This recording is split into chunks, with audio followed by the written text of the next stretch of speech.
استهل فريق نهضة بركان المشاركة ديالو في دور المجموعات ديال عصبة أبطال إفريقيا بفوز 8-3 على حساب باور ديناموز الزامبي في ماتش تلعب مساء السبت في الأرضية ديال الملعب البلدي في مدينة بركان.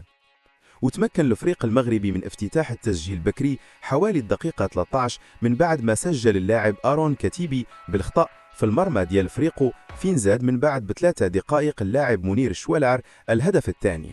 وفي الشوط الثاني من عمر الماتش وبالضبط في الدقيقة 65 تمكن بول فالير باسن من تسجيل الهدف الثالث من ركلة جزاء أعلن عليها حكم الماتش.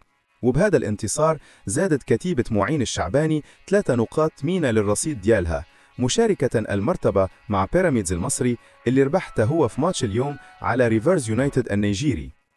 وغادي يرحل البرتقالي لنيجيريا باش يواجه ريفرس يونايتد في حساب الجولة الثانية من دور المجموعات ديال عصبة أبطال إفريقيا، واللي مبرمجة نهار الجمعة 28 نوفمبر من هذه السنة.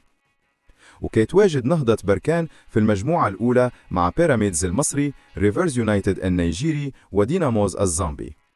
كما يشار إلى أن فريق نهضة بركان كيلعب لأول مرة في التاريخ ديالو في عصبة أبطال إفريقيا، حيث كيمثل المغرب في هذا المسابقة مع الجيش الملكي.